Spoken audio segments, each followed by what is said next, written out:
So yes, thank you everybody as well for joining us into the Q&A panel. So we appreciate as well that everybody has, well, appearingly more or less everybody has come into this session following our slight issue earlier, but it's all good. So in this section of the TYC welcoming, we're actually having a few current PhD students, such as myself and my co-hosts, who shall introduce themselves shortly to respond to a few questions which have either been pre-submitted or potentially even those which may get put into the chat in the not too distant future.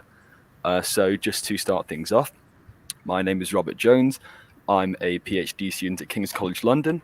I'm in my final year at the moment, and I'm working on a multi-scale modeling approach for plasmon-enhanced photocatalysis on metallic nanoparticles. And Martina, would you like to go next to introduce yourself? Sure. Thank you. Hi. So my name is Martina Ruffino. I am also a PhD student at King's, and I have just started my third year. I am currently working on double twinning in magnesium and how it affects the design of magnesium alloys mainly. Thank you very much, Martina. And Xiangwen, would you like to go next, please? Yeah, thank you. My name is Xiangwen, and I'm the PhD candidate in Imperial University of London. So I'm in my final year now, and I'm mainly do the thermodynamic electrolyte occurrence solutions and to use a computational chemistry method to development the models. Yeah, and I work with Davis, the speaker. Thank you very much. And Vas, would you like to go next, please? Yeah, sure. Hello, everyone. I'm Vas Fotopoulos. I just entered my third year of PhD study at University College London as part of Alex Luger's research group. And my project is focused on the multi-scale modeling of defects in metallic systems that are used as interconnects for electronic devices. And for that reason, we employ both molecular dynamics and alpinistry approaches. Excellent. And then finally, Valerio, would you like to introduce yourself next, please? Sure. I'm actually a postdoc here at Imperial College. My name is Valerio Vitale, and I work with Arash Mostofi and Johannes Lischner. Mostly my research focuses on twisted bilayer system, and in particular developing tight binding approaches or multi-scale approaches for these systems, like twisted bilayer graphene or twisted bilayer transition metal dechalcogenides. Excellent. So thank you very much. And hopefully you all now know who we are as well. So it should make things a little bit more comfortable and relaxed. And unless anybody wants to put anything into the chat in the meantime to ask any questions, then I think we're happy to start going through some pre-submitted ones. So the first question is, how do PhD students manage their work-life balance and prioritize their research, attending seminars, courses, PGTA work, and additional interests? So would anybody from our panel like to pick up this first question then? Well, I can answer, though I don't think I'm the most suitable person to talk about work-life balance, because I'm still working on that. But mainly when it comes to this kind of work-life balance, one of the things that I found that was very helpful for me was be as organized as possible, setting daily goals for your work.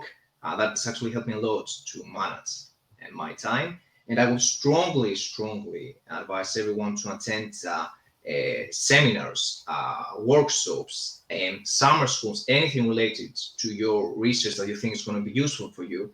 Because at the end of the day, I think it's useful. It's going to be more useful for you to take 1, 2, or even a week day off from your work and attend these events. Because for me, at least, I found it was quite helpful and actually advanced my research one step forward. That's a really good response. Does anybody else have anything they'd like to add to that at all? If not, then we shall pop on to the next question. So somebody has asked, if I'm new to material modeling, what is the best way to wrap my head around the topic? Where do I start? Who wants to have a go at that then for places to start? Yeah, I can go first. So there are several, books where one could start from. One famous one is the book from Giustino Feliciano's Materials Modeling Using Density Functional Theory. I guess density functional theory, at least in the field of electronic structure of materials, is the de facto theory. So starting from density functional theory, I guess it's a good start. The TYC course was already suggested, so I guess attending that course this year, it's very useful. But yeah, I think most of the information is through courses and books. Another good book for material modeling is Atomic and Electronic Structure of Solids from Kaxiras. And I guess attending as many courses on that as possible. No, absolutely. And I actually just want to second as well what you were saying about the TYC course. So I remember attending that in my first year of my PhD, and it was a really good way of just seeing all of these different branches. And not only that as well, but you actually meet some of the academics and you have the opportunity to have a chat with them, see what they're up to, meet other people from different colleges. Yeah. And it is just a really cool environment. And some of the soirees as well that happen. I remember in the before the pandemic, attending a few of those, and again just being really interested in seeing what different members were up to. So yeah, absolutely, that there's a mountain of different things you can get involved in to familiarize yourself with the background. So does anyone else have anything they'd like to contribute to from the panel? If not, then our next question is, what is the best way to prepare for the MFill upgrade, and how difficult was it? Who wants to dive in on that? Martina? Yeah, sure. I can start. So I think the way the upgrade actually works kind of varies between unis and departments as well. I think in all cases, the examiners are internal to the department, or at least that's the case at King's, and it was the case for me. And so you're supposed to write a report on what you did in your first year, and I think it's supposed to happen between the first 9 and 18 months of your PhD. So I think the best piece of advice I got from my supervisor was to write my report thinking of it as a chapter of my thesis. And I think that's actually a good piece of advice, because it especially for people who don't like writing, it can motivate you a lot. Whereas from the point of view of just worrying over the upgrade, I know it's easy to stress out about it, but I think it's important to understand that no one, like the examiners aren't there to fail you, in the sense that they're not interested in that. They just want to make sure you've made some progress, enough progress that you can carry out your meaningful work with the time you've left, and that you're on track, basically. So I know it's easy to worry, but try and not worry. Yeah. Anybody else have anything they'd like to add to that as well about the upgrade? Yeah, okay. If I also can give some sort of a piece of advice when it comes to the upgrade. Well, the best advice that I could give that actually kind of worked for me is try your best to keep up to date with the literature, and try to study as many papers as you can relate it to your research, because at the end of the day, what you need to do is actually justify your research and why you're researching your topic. And when it comes to the actual Viva, again, the best advice is try to study as much the methodology that you're applying, because just spoiler alert, they're gonna ask you about that. So yeah. No, that's fair. I mean, yeah, it's a really good way. Oh, we've got one in the chat actually. So let's dive into this one. How do you deal with being stuck And do you have a strategy to get yourself back on track when that happens? Anybody want to pick up that one up? What to do when you get stuck? I might dive in on that then, actually, because it does happen to all of us, no matter at what stage of your career you're in. You know, whether you're at high school, undergraduate, postgraduate, and I suspect as well, even as a research fellow, that you're going to have times when you get stuck. And one of the really useful things that I always find is someone who you either, you know, trust in their kind of, you know, expertise, somebody who you can talk to about these things, approach them and say, hey, Luke, I'm working on this problem, and I wondered whether or not you had any ideas or any insights. Sometimes, you know, you might not get a solution. Other times they might say, actually, I remember doing this, or I remember reading a paper. Why don't you have a look at this? And often you can either find a direct solution to that problem, or you can find a way to circumvent it without ever having to actually solve that particular problem. And again, being part of the TYC means that you have access to just a whole myriad of many other PhD students and academics who can kind of provide you with their own experience or their own ideas. I don't know if anybody else wants to kind of dive in on what they do when they get stuck. Yeah, I think it's also partly like this is also something we discussed. Yeah, of course, as you said, like with something that you like feel that has like some expertise in the field where you're like stuck. But also, I think that's something that you'll need for sure to discuss with your supervisor, because that's also partly why they're there. They're there to help you and to actually point you towards the direction you need to go in the cases like you're stuck. Indeed. Anybody else want to add anything to that, or shall we have another look at another question? Just one small detail. For me, I found that when I get stuck, sometimes it's because I've been looking at a problem for too long, and I find it really useful to like take a step back and get some perspective on what I've been doing. And so basically I just go away for a day or two, and I try not to think about it, but then maybe something pops back in my head about what I was doing. And it maybe doesn't solve it, but it kind of gets me going again.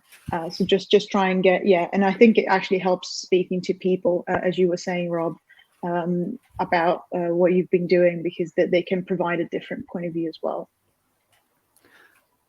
Absolutely. Yeah, I think maybe you try different methods to solve this the problems. I don't know if you can solve it in the end, but just try different method, and you may find something new. I think it may worth to try. You know, just to keep doing things. Indeed, yeah. Okay, so if there's not any new questions in the chat, you're very welcome, Rashid. So yeah, if there's no more new questions in the chat, then how about what can we do as a member of the Thomas Young Centre? What contributions can I make? Who wants to jump in onto that one? Well, I can, because I'm also getting asked that a lot. Like, first of all, if we're like obliged to do anything as TYC members, first of all, we're not obliged to do anything. But like, if I could suggest something in order like for everyone to like make the most out of like their TYC experience, it's like, of course, to attend the course, which is very helpful. Attend like for sure like the seminars and the talks that TYC organizes. They are like super interesting. In some cases, it can be also very useful for your research. And I also would recommend now, still starting again, rehaving this kind of in-person meetings. Like in the next events that TYC organizes, probably they're going to be also the possibility of like presenting like your poster, giving oral presentations. And we did that actually in our first year. And well, like before the COVID, and I found that like super useful for like my PhD career. So and also don't forget, please, to also attend TYC Journal Club, where we basically keep you up to date with like latest literature on materials modeling and not only. Fabulous. Anybody else have any ways in which they think that they personally make contributions to the TYC? I mean, I suppose in principle, we're all making a contribution right now, aren't we? The five of us here. Okay, so exactly. Yes, Garen, volunteering today. This is exactly it. So yeah, the next question then is, I wonder if there are additional training sessions for beginners on running programs or using all types of software that are necessary to achieve the noble goals of our research. I love the adjective in there as well. Whoever posted that question, I am definitely appreciative of that. So does anybody have any thoughts that they'd like to share on different training opportunities for beginners? Because if not, then I might dive in actually, as there are really quite a few that are run, and they're not always, I mean, there's a few of them which are explicitly, we're going to talk you through how to use, say, for instance, GROMACS, which is a molecular dynamics program, or CP2K, which is ab initio molecular dynamics. And alternatively, one of the things that I actually find really interesting is sometimes when the external speakers come in and they'll be saying, this is a piece of software that we're working on. So I think that Nomad was mentioned earlier, which is like a materials database, for instance. And then these are just, just seeing people saying, this is what is available, this is what I used, and this is publicly sourced. And you're thinking, okay, actually, I'm going to check this out, see what's up, learn how to use it, check the tutorials. And just by exposing yourself to the environment, you learn more about it, and you become competent, and you become comfortable, and you become an expert in some respect as well by the end of your PhD, or at least so you would hope. I don't know if anybody else has any kind of things they'd like to add.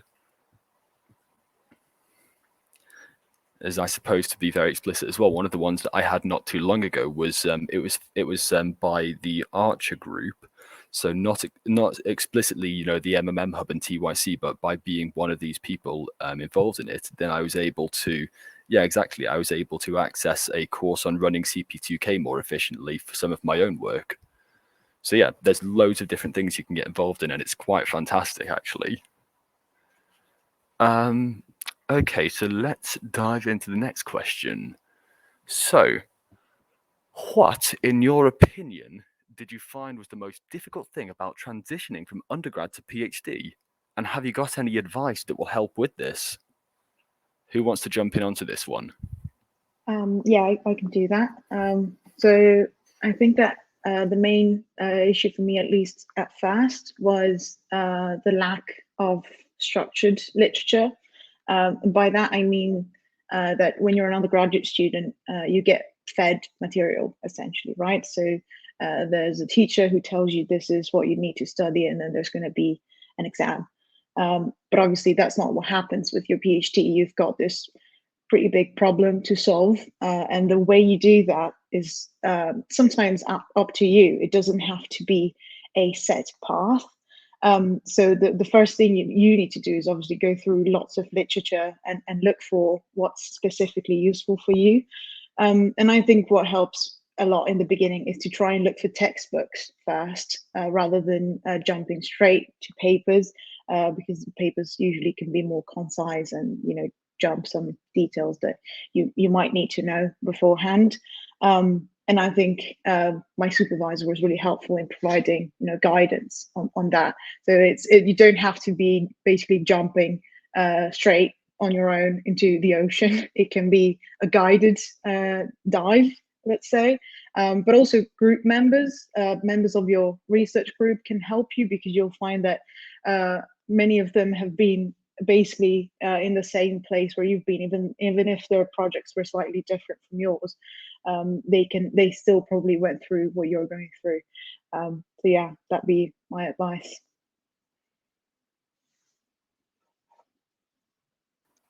Does anybody else have any advice they'd like to throw onto the table there?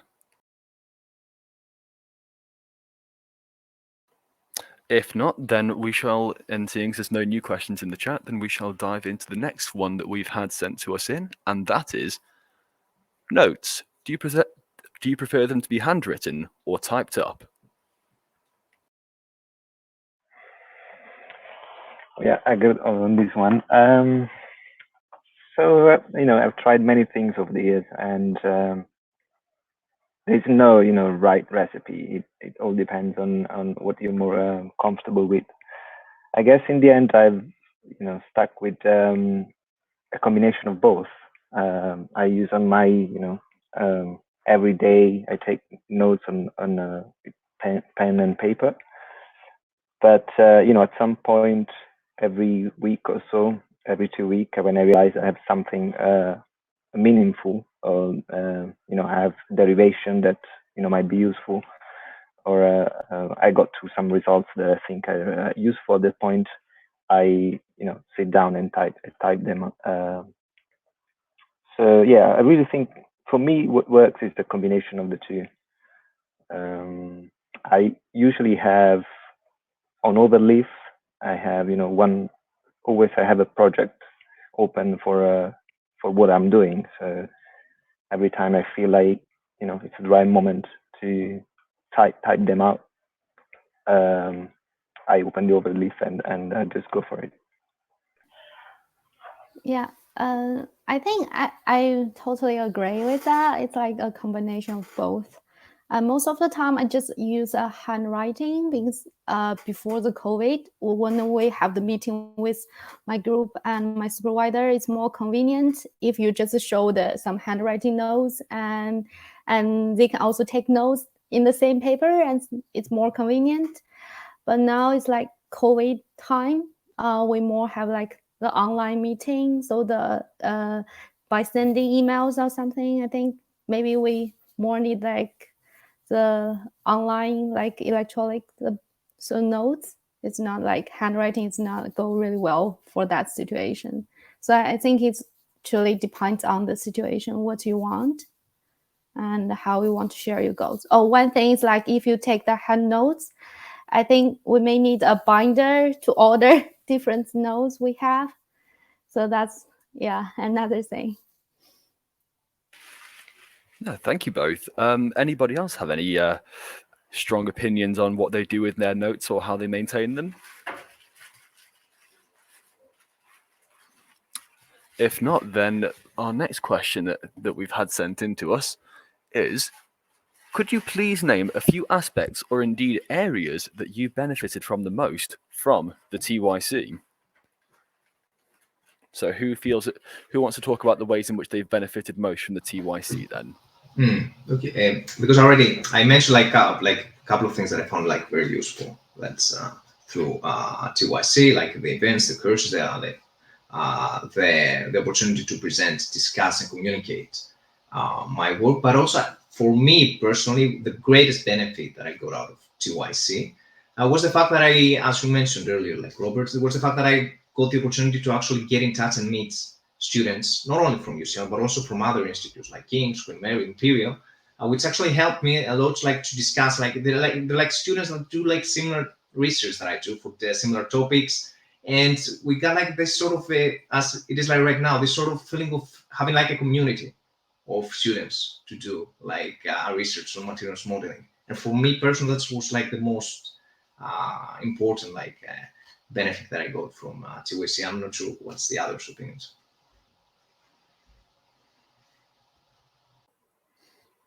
Anybody else have anything they'd like to add to that? If not, then again, no new questions in the chat. So we've had a few more sent in to us as well. So I have never touched the research of physics, for my master's major is in electronics, which is relevant about telecommunications. So how can I quickly adapt to my new PhD research? Who wants to have a jump in onto this one? So I will go for answer these questions because I'm not do the physics, but I think it's like the same idea I have. I do the organic chemistry things like the modeling of the protein for my Master of Research degree. After that, I just joined this group. Is like the electrolyte aqueous solutions. It's like the inorganic fields. So what I did is that it's like, I think it's more like the same, not really the same, but the similar method we used. So what I suggest is like read more literatures about these fields because we don't really know these fields right now, and try your previous method or the new method you learned in these fields. And I think it's like we have like 2 months or like 3 months in the beginning of your PhD to let you learn and chat with your supervisor to ask for the suggestions. I think all this will help you just jump from one project to another project. And I think the basic thing is like you have the learning abilities, so you will be quickly to do the new projects you have. Okay, fair. And so we just had Rashid in the chat again saying, I was about to ask about community. I started my PhD during COVID, so I don't really know many other ways to find this community, perhaps digitally. Does anyone want to have a weigh in on this actually? As it is, as far as a PhD student goes, I feel like it is quite an important one, is having a sense of community. Okay, well, I'll have a go at this then while you guys have a bit of a think as well, because to be quite honest with you, this is actually something that I've been really glad about being able to come back into the office at King's quite a bit with, is the fact that I do have, again, my community around me who, albeit I did meet before the pandemic, but that's where I really feel like I have, you know, the friends that I have, people who I can talk about particular problems that I might be having, both inside of and outside of my work. And indeed as well through friends that you might have made through the TYC on the courses or something, then you can kind of have these points of contact to keep you in touch with reality and not just what's happening on the other side of your screen, whether you're doing so yeah, there's more than just like your computation and a supervisor asking how your computation's going. So yeah, for me, coming back after the pandemic has been a good way of reestablishing that community. But I suppose that through events like this as well, you get to create a new kind of one too. I mean, that's exactly what we're doing right now, I suppose. We're making this TYC student community where we are asking questions. I don't know whether any of the four of you have any thoughts to add on this. Well, maybe from the point of view of meeting people online, maybe look out for any online events organized by your department and your uni more widely, I guess, but specifically your department if you want to meet people who are working on similar things as you, especially those kinds of events where not just seminars, but where you can actually interact with other people. I know it can feel a lot less spontaneous because it's online, but it is rewarding because, as Rob said, it's an important part of your PhD to try and have people to share what you're going through with. Yeah.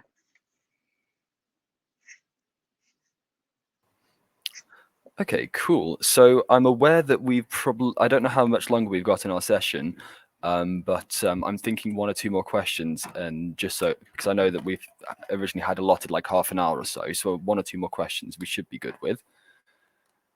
Yeah, so here we go. Vaz, I believe this is one for you. How do we get involved with the journal club, please? Okay, what you need is like just subscribe to the mailing list. I think everyone who actually attends the meeting will receive like an email that's with information on how to subscribe to the mailing list.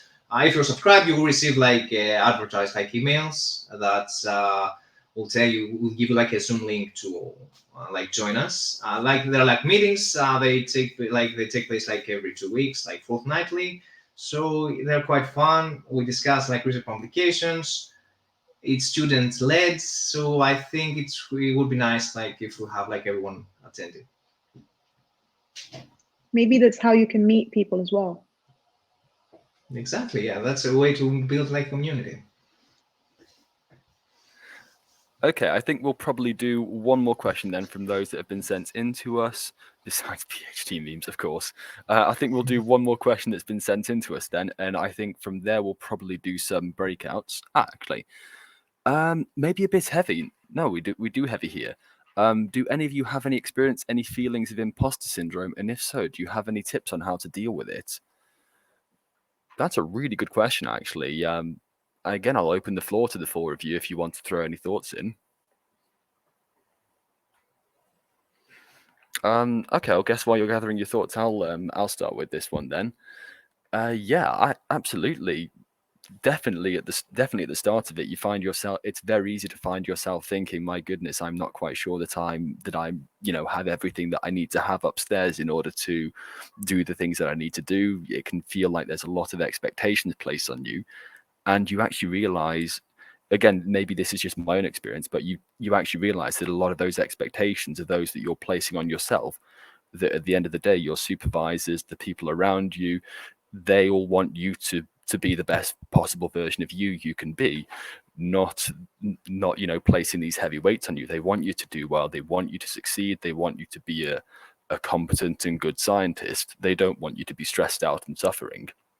So a lot of it does come down to allowing yourself to take a step back, as I believe Martina said earlier, detaching from the things that are making you feel very heavy and saying, no, I'm going to give myself a little bit of space here, because this problem, it will always be here tomorrow, and it can be dealt with when I've got a clearer mind. And then maybe I'll feel better about myself when I approach it with that clearer mind. I don't suppose any of the four of you have anything you'd like to add on that?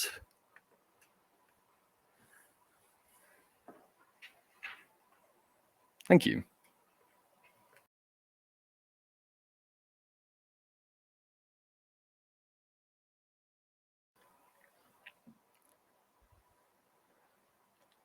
Excellent. So Karen's saying, so if none of you want to talk about those kind of things, and that's perfectly okay, we'll take the last question as being, what does a typical week or month look like for a computational PhD student during the first year? So how much time do you allocate towards reading, research, designing your own ideas, and, in meetings or in consultation with other students?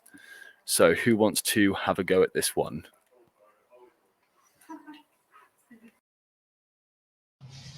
Well, basically, if we focus on the first months, weeks, they're gonna involve a lot of reading, because you're still technically a master student. You will receive a lot of training. You will attend lectures.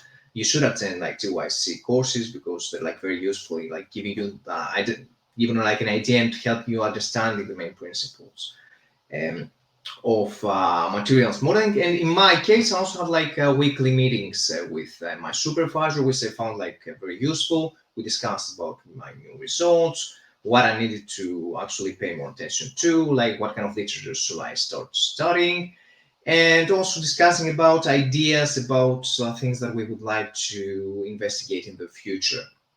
And I think that's mostly what your first weeks and months are going to be comprised of. What are they going to include? I think. I'm not sure what's the other's experience. I think for me, in the first year, I just take some, I don't know, it's the points module in my university. You need to get enough points that send you to the graduate. That's why we do this. And some writing class, and how to do the presentation, kind of things you can learn. That's because in the first year you have your time, and you have most of the time that you can organize your time, what you need to do. In the second and third year, you may more need to focus on your project and the data you have. So that's, I think, the first year that should be. Yeah, it's also a good point. Also in UCI, I'm doing also at other units to have also courses that focus on academic writing, academic reading. Yeah. And I for sure would suggest everyone to try to attend those. They're workshops, and they're very, very useful to attend in your first year. Yeah, good, very, very good point. Okay, fair. If we don't have any more questions that we'd like to answer, then I think we're probably going to make ourselves ready to do some breakout sessions, where I believe that we have 5 different rooms, each of which is going to be hosted by one of the 5 of us. So I believe that Valerio is going to be having the methods and formalisms. Vaz is going to be looking at surfaces and interfaces. Xiangwen is going to be looking at soft and biological matter. Martina, structural materials, and myself, I shall be taking the functional materials. Is that correct, Karen? It's correct. Thank you. Thank you, everybody. It's an amazing job. And thank you to all those really thorough questions, which I think would have given everybody a good overview of what it's like to be a PhD student or postdoc at one of the 4 London TYC colleges. So thank you, it was excellent. So if we could ask you to pop out of this session, and you've got the final section now, which is just, you know, you don't have to stay too long, just pop into the lounge area and select a table that you think might be most relevant to your research. You can swap tables just to meet people and have a chat. And as I said, the interest group leads will be at their respective tables, so you can have a chat with them too. So yeah, it'd be a good opportunity for us to network before we embark on in-person events, and we can have beers over the table instead of online and no beer. So thanks everybody for coming, and yeah, I'll pop along and see you at tables. Bye everyone. Thanks Thank you. everyone.